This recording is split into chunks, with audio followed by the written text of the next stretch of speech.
मेरी शादी होने में कुछ ही घंटे बाकी थे। मैं बहुत खुश थी क्योंकि जिससे मेरी शादी हो रही थी वह मेरी बचपन की मोहब्बत थी। मैं उससे बहुत प्यार करती थी। हमें भगवान ने दूसरा मौका दिया था। दूसरा मौका सभी को नहीं मिलता है, इसीलिए हम बहुत खुश थे। पर अचानक से मेरी तबीयत खराब होने लगी। अपनी माँ को बताया तो उसने कहा कि तू दुल्हन है इसलिए तू डर रही है, परेशान हो रही है, ऐसा तो सबके साथ होता है। मैंने कहा नहीं मम्मी, मेरी तबीयत ज़्यादा ख़राब हो रही है। मेरी माँ ने मौसी को कह दिया कि इसको नींबू पानी पिला दो, ऐसी परेशान हो रही है। लेकिन मेरी तबीयत बिल्कुल ठीक नहीं हो रही थी। मुझे ऐसा लग रहा था कि मेरे पेट में कुछ हो रहा है और मैं जल्द ही दुनिया से जाने वाली हूँ। फिर मेरी तबीयत इतनी ख़राब हो गई कि मुझे डॉक्टर के पास जाना पड़ा। मैंने अपने होने वाले पति से कहा कि तुम भी साथ चलो, लेकिन जब डॉक्टर के कमरे में गए तो उसने मेरे कुछ टेस्ट किए। उसके बाद उसने कहा कि आपके कुछ और टेस्ट भी करने पड़ेंगे। बात बहुत लंबी हो रही थी। मेरे होने वाले पति ने कहा आज तो हमारी शादी है, शुभ मुहूर्त निकल चुका है।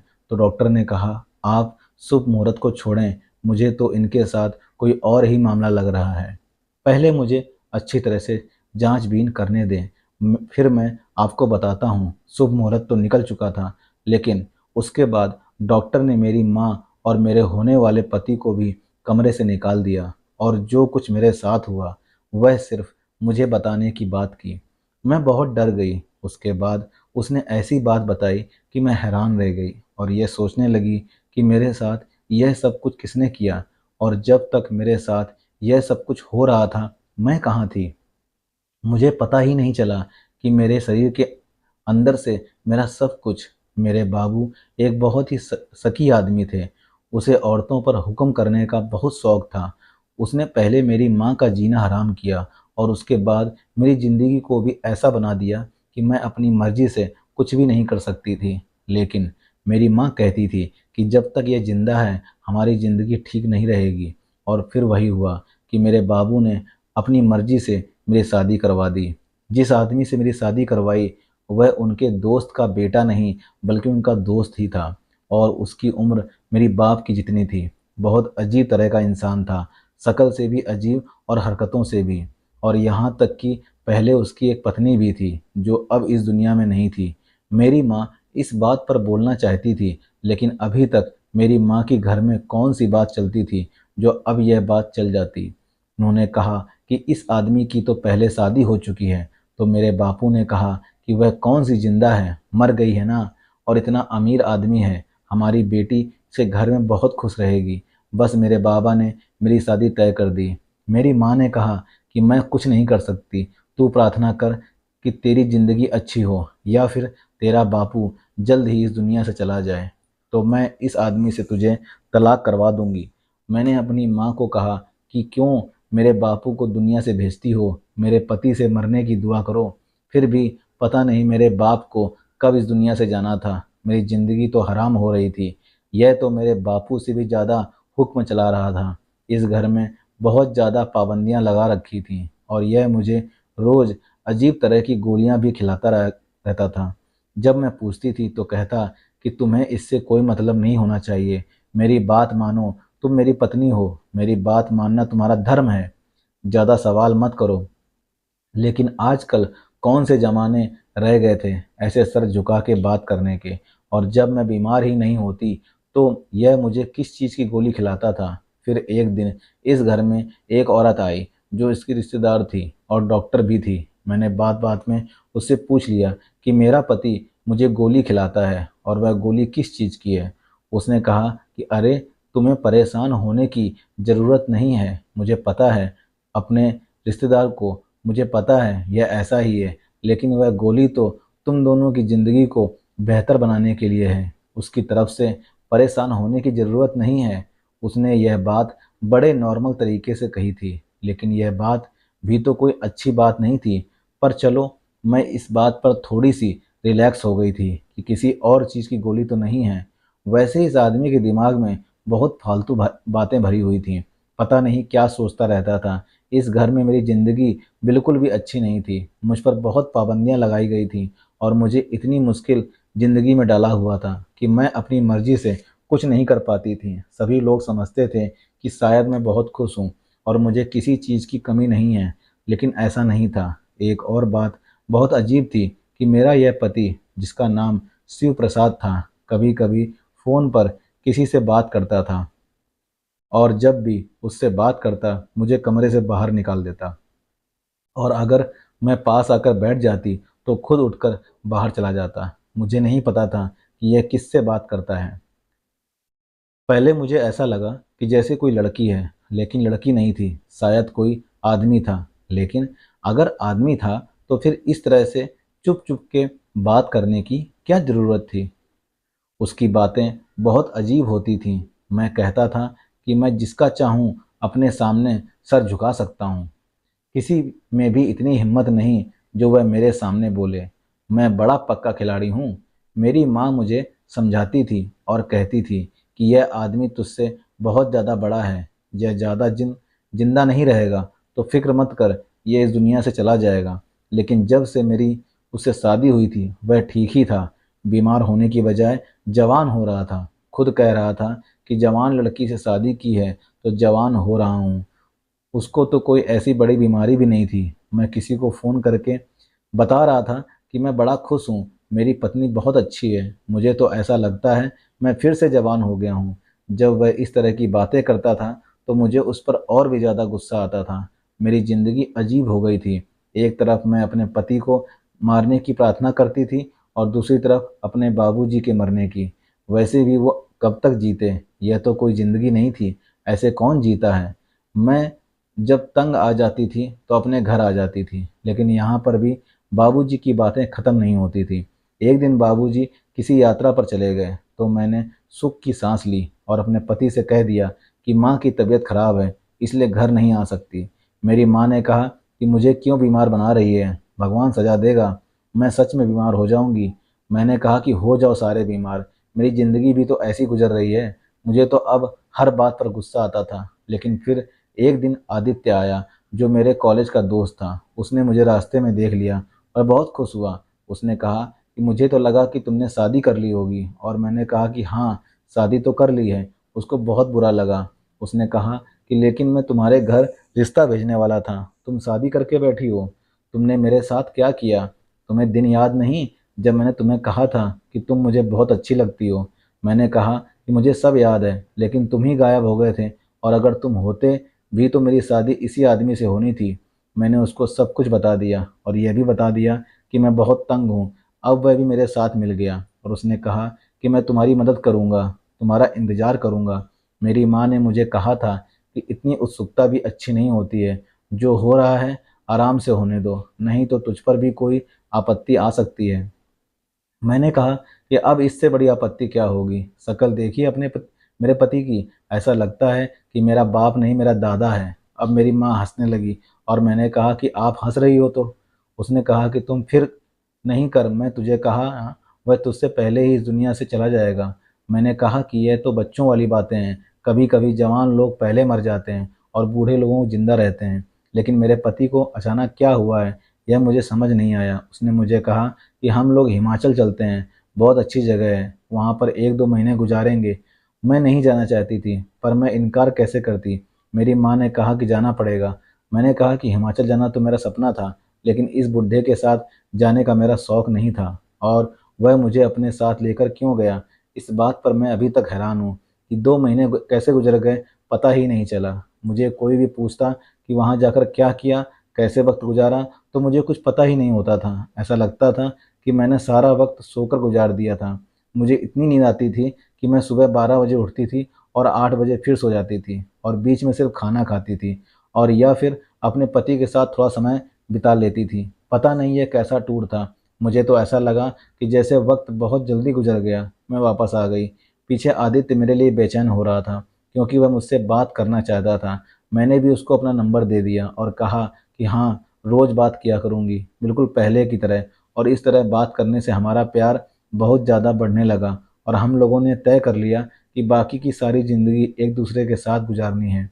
मुझे आदित्य ने यह भी कहा कि तुम्हारा पति बहुत अमीर है, उसको किसी तरह इस दुनिया से भेज देते हैं तो फिर सारी दौलत भी हमारी हो जाएगी और हमें कभी भी काम नहीं करना पड़ेगा। मैंने भी कहा कि हाँ, इतना तो करना ही होगा।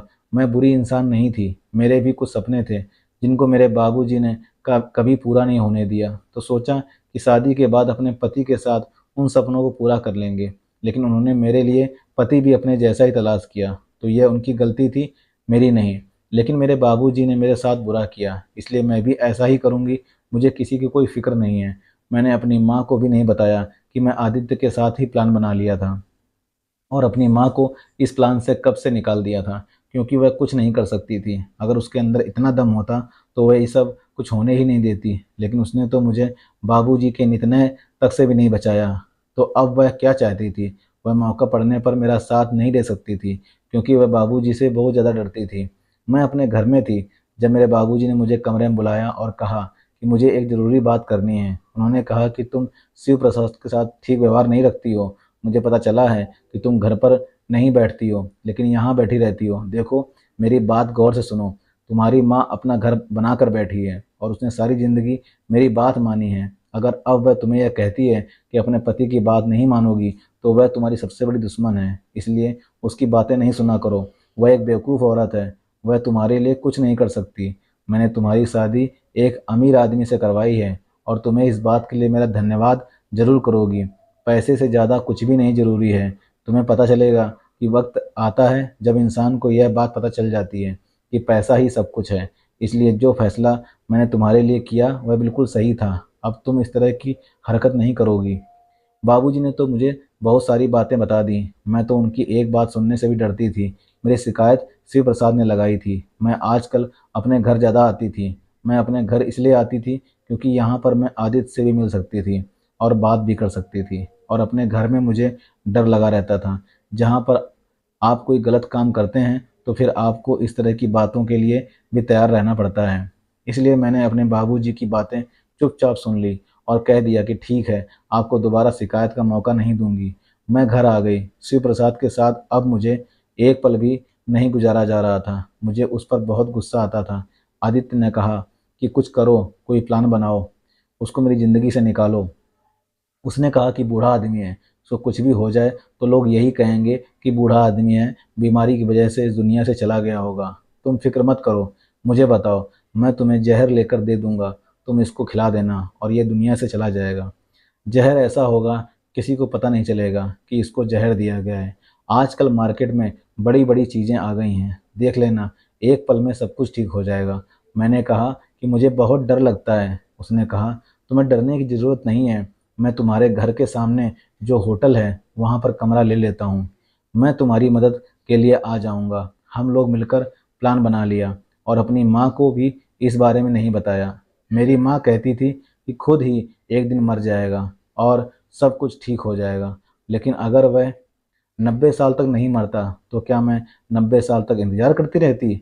90 साल ही तो मेरी ज़िंदगी के खूबसूरत साल थे, क्योंकि इसके बाद तो मुझे वैसे ही बूढ़ी हो जाना था। फिर मेरे अंदर क्या रह जाता? मैं यह समय आदित्य के साथ गुजारना चाहती थी। आदित्य को बच्चों का बहुत शौक था। वह जब भी बात करता बहुत आगे पहुंच जाता था। कहता था, हमारे 2 बच्चे होंगे, एक बेटा होगा, एक बेटी होगी, हम अपना घर बनाएंगे। मुझे भी बच्चे बहुत पसंद थे और उससे बात करके मुझे और भी ज़्यादा शौक़ होने लगा था। वैसे ये पति भी बड़े बेवकूफ़ होते हैं। क्या इनके अंदर दिमाग में कभी यह बात नहीं आती कि अगर अपनी पत्नी को इतना तंग करेंगे और पत्नी उनके खाने में किसी दिन जहर मिला दे, तो यह तो एक पल में ही ख़त्म हो जाएंगे। फिर भी अपनी पत्नियों के साथ पंगा लेते हैं। मेरे लिए यह भी सब करना बहुत आसान था, लेकिन मैं डर रही थी। आदित्य ने मुझे अपनी बातों में पूरी तरह से लगा लिया था, या यूं कहें कि मैं उसके लिए कुछ भी करने को तैयार थी। वह जवान था, खूबसूरत था, पढ़ा लिखा था। मैं उसे बहुत पहले से जानती थी। जब हम लोग एक साथ कॉलेज में पढ़ते थे, तो मैं हमेशा यही चाहती थी किसी तरह मेरी उससे दोस्ती हो जाए, पर उसने कभी मुझसे खुलकर बात नहीं की। एक दिन उसने कहा था कि तुम बहुत अच्छी लगती हो, और मैं उसकी बात का मतलब नहीं समझी कि उसकी बात का मकसद क्या था। और यह था कि वो मुझे पसंद करता है और पहले अपनी पढ़ाई पूरी करके कोई अच्छी सी नौकरी करना चाहता था, और उसके बाद मेरे घर रिश्ता भेजता। लेकिन इतनी देर में मेरे दुष्ट बाबूजी ने मेरी शादी करवा दी। वैसे देखा जाए तो मेरे साथ कितना बुरा हुआ था। अगर मेरी शादी शिव प्रसाद से नहीं होती तो आज मुझे यह सब नहीं करना पड़ता। लेकिन फिर वही बात कि अब मेरे पास इतना समय नहीं था। पहले ही मैंने शिव प्रसाद के साथ जो समय बिताया था, मैं उसके लिए बहुत पछता रही थी। काश कि वह समय भी किसी तरह वापस आ जाता। आदित्य ने मुझे बहुत ही जहरीला जहर लेकर दे दिया और कहा कि बस यह खाने में मिला देना, यह खुद ही इस दुनिया से चला जाएगा और बस उसके बाद तुम्हें थोड़ी सी एक्टिंग करनी होगी कि मेरा पति मर गया और फिर सब कुछ तुम्हारा हो जाएगा। इस काम में थोड़ा समय लगेगा और बहुत सारे एक्टिंग करनी पड़ेंगी, लेकिन एक बार यह काम हो गया तो सारा प्रोसेस पूरा हो जाएगा और फिर हम अपनी मर्जी से अपनी ज़िंदगी को गुजार सकेंगे। मैं सबके सामने आकर कह दूंगी कि मैं इस विधवा से शादी करना चाहता हूँ और फिर तुम मेरी हो जाओगी। उसकी बातें सुनकर मुझे बहुत अच्छा लग रहा था। वह जो कह रहा था मैं वैसे ही अपनी ज़िंदगी गुजारना चाहती थी, लेकिन मैं बहुत डर रही थी। एक हफ्ते तक वह जहर अपने पास लेकर घूमती रही और मेरी हिम्मत नहीं हुई। आदित्य रोज मुझसे पूछता कि आज मिलाया खाने में, और मैं कहती नहीं, मुझसे नहीं हो रहा, मुझे डर लग रहा है। ऐसा भी हो सकता था कि मैं शिव प्रसाद को कहती कि वह मुझे छोड़ दे, मैं उसके साथ नहीं रहना चाहती। पर वह मेरे बाबूजी की तरह ही आदमी था। वह मुझे कभी भी अपनी मर्जी से इस रिश्ते से आज़ाद नहीं करता। इसलिए शायद उसका अंजाम मेरे हाथ में लिखा था, लेकिन मैं ही डर रही थी। फिर एक दिन उसने मुझ पर बहुत जुल्म किया, मुझ पर हाथ उठाया और मुझे गुस्सा आ गया और मैंने गुस्से में उसके खाने में जहर मिला दिया। सुबह तक वह इस दुनिया में नहीं था और उसकी शक्ल देखकर अंदाज लगाना मुश्किल था कि इसके साथ क्या हुआ है। सही कहा था आदित्य ने कि यह जहर बहुत अलग तरह का है। पता ही नहीं चल रहा था कि जहर दिया गया है। जल्दी जल्दी अंतिम संस्कार कर दिया गया। मैंने कहा कि उनकी आखिरी इच्छा थी कि मुझे ज़्यादा देर तक घर में न रखा जाए। मेरे बाबा जी भी बहुत परेशान थे। मैं बहुत लोगों से मिल रही थी। लोग कह रहे थे कि भगवान पर भरोसा रखना, सब कुछ ठीक हो जाएगा। मैं और आदित्य बहुत खुश थे। इसी तरह हम 2 महीने गुजारे और फिर उसके बाद आदित्य ने मेरे घर रिश्ता भेजा। मेरे बाबा जी को तो हाँ कह देना चाहिए था।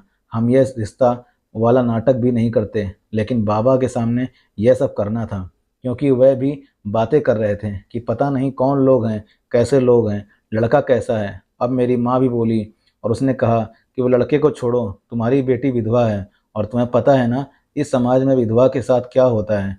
उससे कोई भी शादी नहीं करता, उसका हाथ पकड़ने के लिए कोई तैयार नहीं होता। और ये लड़का तो बिल्कुल कुंवारा है, इसकी तो पहले शादी भी नहीं हुई। अगर फिर भी यह तुम्हारी बेटी से शादी करना चाहता है तो तुम्हें देखना सोचना ही नहीं चाहिए।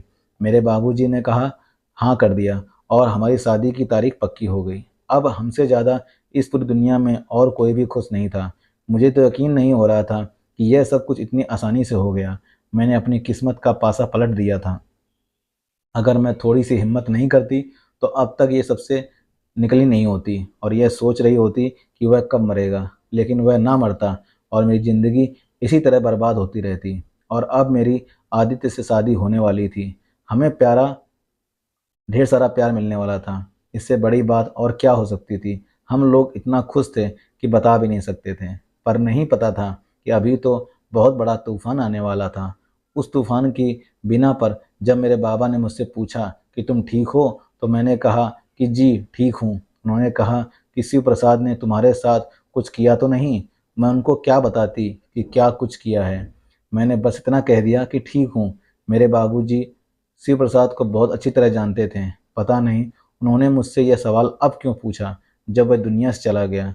जब वह जिंदा था तब मुझसे क्यों नहीं पूछा कि वह मेरे साथ कुछ गलत तो नहीं करता, क्योंकि मेरे साथ बहुत बुरा करता था। मेरी जगह अगर कोई कमज़ोर लड़की होती तो शायद आत्महत्या कर लेती, लेकिन यह मैं थी और मेरे पीछे आदित्य था, जिसकी वजह से मैंने एक ऐसा कदम उठा लिया था कि अब मेरी ज़िंदगी में खुशियाँ भरने वाली थी। हमारी शादी भी सारी रीति रिवाजों के मुताबिक शुभ मुहूर्त निकाल के रखी गई थी, क्योंकि हम नहीं चाहते थे कि अब कोई भी ऐसी बात हो जिसकी वजह से हमारी आने वाली ज़िंदगी पर असर पड़े। मैं बहुत ज़्यादा खुश थी, पर मेरी माँ ने कहा था कि अपने बाबूजी के सामने ज़्यादा खुश न रहना, यही कहना कि मैं शादी नहीं करना चाहती थी, लेकिन फिर भी कर रही हूँ। मुझे तो अभी भी शिव प्रसाद की याद आती है। यह ना हो कि वह आखिरी वक्त में कोई काम कर दे। लेकिन अब मेरे बाबा ऐसा कुछ नहीं करने वाले थे। मुझे पता था कि वह भी चाहते हैं कि मेरी ज़िंदगी में फिर से कोई आ जाए, क्योंकि उनको भी पता था कि विधवा से किसी ने भी शादी नहीं करनी थी। लेकिन शादी की तैयारियों का असर था या फिर क्या बात थी, मैं बहुत ज़्यादा थकी-थकी रहती थी। मुझे ऐसा लगता था कि जैसे मेरे अंदर पहले जैसी जान नहीं है। मैंने यह बात आदित्य को भी बताई थी। उसने कहा कि एक दफ़ा तुम मेरी ज़िंदगी में आ जाओ, फिर सब कुछ ठीक हो जाएगा। तुम्हें कोई काम करने की ज़रूरत नहीं होगी। हम घर में काम वाली बाई रख लेंगे और बस तुम मेरे लिए सजना और मेरी ज़िंदगी को सुंदर बनाना, यही तुम्हारा काम होगा। मैं उसके बारे में सुनती थी तो खुश हो जाती थी, लेकिन मुझे ऐसा लगता था कि मेरे अंदर कुछ भी नहीं है। मुझे अंदर से बहुत कमज़ोरी महसूस हो रही थी। शादी वाला दिन आ गया तो सुबह ही मेरी तबीयत खराब थी। मैंने अपनी माँ से कहा, ऐसा है तो तुम कोई दर्द की गोली खा लो। मैंने ऐसा ही किया, लेकिन शाम तक जब मैं बिल्कुल तैयार हो गई, मैं बहुत सुंदर लग रही थी, तो मेरी तबीयत ज़्यादा खराब होने लगी। मेरी माँ ने मुझसे कहा कि तुम डर रही हो। मैंने कहा कि माँ, कैसा डर? मेरी कौन सी पहली शादी है जो मैं डर रही हूँ? लेकिन मुझे अजीब सा लग रहा है। ऐसा लग रहा है तो मेरा दिल फट जाएगा। मेरी माँ ने कहा कि यह डर है और कुछ नहीं है, आराम से बैठ जा, कुछ नहीं होता। लेकिन मुझे यह समझ नहीं आ रहा था कि मैं क्यों डरती। थोड़ी देर के बाद मेरी तबीयत ज़्यादा खराब हो गई। कोई भी रिश्तेदार आके मेरे ऊपर कोई फूल फेंक कर जाता। कभी किसी ने मुझे प्रसाद खिलाया और किसी ने कहा कुछ नहीं होता, शायद इसको नज़र लग गई है, तो कान के पीछे काला टीका लगा दिया। तो किसी ने मुझे कहा कि माता रानी के आगे सर टेक लो, सब ठीक हो जाएगा। मैंने सब कुछ किया, लेकिन मेरी तबीयत ठीक नहीं हो रही थी। यहाँ तक कि मेरी तबीयत बहुत ज़्यादा खराब होने लगी। आदित्य भी कमरे में आ गया। उसने भी मुझे शादी से पहले देख लिया, जबकि शादी से पहले देखना बुरा शगुन होता है। लेकिन अस्पताल तो मुझे उसी ने लेकर जाना था। मैं, मेरी माँ और आदित्य, हम लोग अस्पताल चले गए। मेरी तबीयत इतनी खराब हो गई, मुझे होश भी नहीं था कि मुझे क्या हो रहा है। डॉक्टर ने जब मुझे चेक किया तो उसको भी समझ नहीं आ रहा था। उसने 2-4 टेस्ट करवाए, फिर वह थोड़ी परेशान सी हो गई। फिर एक और टेस्ट करवाने लगी। हमारा काफ़ी टाइम बर्बाद हो गया था। मेरे होने वाले पति ने कहा कि हमारा तो शुभ मुहूर्त था, वह तो निकल गया। डॉक्टर ने कहा कि आपको शुभ मुहूर्त की पड़ी है, अगर लड़की ठीक होगी तो शादी हो जाएगी। मेहमानों से कहेंगे थोड़ा इंतज़ार कर लें। उसके बाद उसने मेरे और भी वहाँ टेस्ट करवाए। मैं बहुत थक गई थी, मेरा मेकअप भी ख़राब हो गया था। आज मेरी शादी थी। मुझे बहुत बुरा लग रहा था कि मेरे साथ क्या हो रहा था। मैं यह मरीज बनकर बैठी थी, जबकि अब तक हमारे फेरे भी हो जाने थे।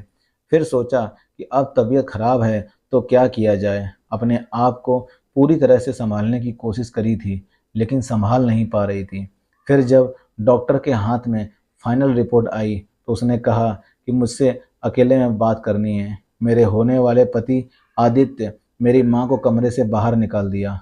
मैंने कहा कि हमें भी जानना है, तो डॉक्टर ने कहा कि आपको यह बात बताई जाए या नहीं, इसका फैसला लड़की खुद करेगी। मुझे फ़िलहाल सिर्फ लड़की से ही बात करनी है। मैं भी डर गई। कौन सी बात है कि मुझे फ़ैसला करना पड़ सकता है। मेरे बाबा कहते थे कि यह जो डॉक्टर होते हैं, यह कभी भी अच्छी खबर नहीं सुनाते। इनके पास जाओ तो यह इसी तरह की कोई बात करते हैं। मुझे भी आज लग रहा था कि मुझे कोई अच्छी खबर मिलने वाली नहीं थी। डॉक्टर ने कहा, देखो, मेरी बात गौर से सुनो। क्या तुम इससे पहले कुछ दवाई खाती रही हो? कोई ऐसी दवाई जिसके बारे में तुम्हें पता ना हो? पहले तो मैंने कह दिया कि नहीं। फिर मुझे याद आया कि हाँ, मेरा पुराना पति मुझे गोली खिलाया करता था। उस गोली का कोई पन्ना तो मेरे पास नहीं था। लेकिन जब मुझे डॉक्टर ने कहा कि बताओ गोली कैसी थी, और मैंने उसको बताया, तो मैंने मुझे तस्वीर दिखाई उसने और पूछा, क्या यही गोली थी? मैंने कहा कि हाँ, बिल्कुल ऐसी ही यही गोली थी। तो डॉक्टर बहुत ज़्यादा परेशान हो गया। उसने कहा कि तुम पागल हो जो यह गोली खाती थी। तुम्हें पता भी है किस चीज़ की गोली है? मैंने कहा कि हाँ, एक डॉक्टर ने कहा था कि यह तो पति पत्नी के लिए अच्छी गोली है। मेरी डॉक्टर ने कहा कि वह डॉक्टर कौन थी? मैंने कहा मेरे पति की रिश्तेदार थी। तो उसने कहा कि फिर उसने झूठ ही बोला था, क्योंकि वह उस वक्त डॉक्टर बनकर नहीं, तुम्हारे पति की रिश्तेदार बनकर ही बात कर रही थी। क्योंकि यह गोली खाने से एक औरत का सारा निज़ाम खराब हो जाता है, और तुम अभी औरत नहीं रही हो। मैंने कहा कि आप कैसी बातें कर रही हैं कि मैं औरत नहीं रही? क्यों, क्या हुआ है मेरे साथ? तो डॉक्टर ने कहा कि तुम्हारा जो शरीर औरत का था वह बिल्कुल ख़त्म हो गया है। अब ना तुम बच्चे पैदा कर सकती हो, ना ही तुम्हारे साथ कोई पुरुष शादी कर सकता है। और आहिस्ता आहिस्ता तुम्हारे शरीर में और भी बदलाव आएंगे, और तुम्हारे चेहरे पर दाढ़ी उगने लगेगी, तुम्हारी आवाज़ भारी होने लगेगी, तुम्हारे वह सारे हिस्से जो तुम्हें औरत बनाते हैं सब खत्म हो जाएंगे। मैंने कहा ऐसा कैसे हो सकता है, आप क्या कह रही हैं कि ऐसी भी कोई दवाई होती है? तो उसने कहा कि हाँ, तुम्हें ऐसी ही दवाई दी गई है, तुम्हें बहुत अच्छे तरीके से मर्दों के हार्मोन्स खिलाए गए हैं। मैंने कहा कि लेकिन मेरा पति मेरे साथ ऐसा क्यों करता? मैंने तो उसके साथ कभी कुछ बुरा नहीं किया था। डॉक्टर ने कहा कि जो बाहर तुम्हारे साथ शादी करने के लिए बैठा है, अगर इसको यह सब पता चल गया तो यह तुमसे कभी शादी नहीं करेगा। वैसे यह सब बताना तुम्हारे ऊपर निर्भर करता है कि तुम बताओ या नहीं बताओ। मैंने कहा कि आप इनको कह दें कि अभी मुझे आराम की ज़रूरत है, मैं ऐसे कोई फ़ैसला नहीं कर सकती। मैं बहुत घबरा गई थी। मैंने डॉक्टर से बार बार पूछा था, उसने कहा था कि यही है जो मैंने तुमको बताया है, यही सारी बात है, तुम चाहो तो किसी और डॉक्टर के पास चली जाओ, लेकिन वो भी यही सारी बात तुमसे कहेगा। डॉक्टर ने मेरे होने वाले पति और माँ को कह दिया कि अभी शादी नहीं हो सकती, आप इसको आराम करवाएं, उसकी तबीयत बहुत ख़राब है। और मैं अपने घर चली गई। आदित्य मेरे पास बैठा था, पर मैंने उसे कहा कि तुम भी अपने घर चले जाओ, मेहमानों को संभालो, अपनी माँ को संभालो, अभी मुझसे बात नहीं करो। और वह भी बड़ा परेशान हो गया। लेकिन मैं उसे कुछ बताना नहीं चाहती थी। मेरी माँ जब मेरे पास बैठी तो मैंने उसको सब कुछ बता दिया। वह भी हैरान रह गई, और आज उन्होंने सीधा जाकर यह बात मेरे बाबा को भी बता दी। मेरे बाप ने कहा कि मुझे पहले इस बात से शक था कि जीते जी चला जाए। यह कैसा था कि जो चीज़ मेरी होती है मैं उसे अपने साथ रखता हूँ, और जब मेरा दिल भर आता है तो मैं उस चीज़ को किसी और के काबिल नहीं छोड़ता। मुझे नहीं लगा था कि वह तुम्हारे बारे में इस तरह सोचता होगा, लेकिन उसकी बहुत पुरानी आदत मुझे पसंद होती थी। वह इस्तेमाल के बाद उसको ख़त्म कर देता था, चाहे वह कोई फ़ोन हो, चाहे कोई बड़ा सूट हो, या कोई बड़ी गाड़ी हो, जबकि वह चीज़ बिल्कुल ठीक होती थी। मुझे लग रहा था कि उसने तुम्हारे साथ भी कुछ ऐसा ही किया होगा। तुमने कहा था कि ऐसी कोई बात नहीं है। मैंने कहा कि मुझे क्या पता था कि वह मेरे साथ ऐसा कर चुका है। अब मेरा क्या होगा? मेरी माँ ने कहा कि आदित्य को यह सब नहीं बताओ और उससे शादी कर लो। लेकिन मैंने सब कुछ बता दिया। वह कहता है कि इलाज करवाएंगे, पर अभी तक कोई इलाज नहीं हुआ है। अब उसका मेरे लिए प्यार ख़त्म हो रहा है। मैं बहुत बीमार रहती हूँ, मुझे कुछ भी अच्छा नहीं लगता। मेरी आवाज़ भी बदल गई है, मेरा शरीर खराब हो गया है। मुझे ऐसा लगता है कि आदित्य में बस अपनी बात को पूरा करने की कोशिश कर रहा है। वह मुझसे शादी कभी नहीं करेगा। अब तो वह शादी की बात भी नहीं करता।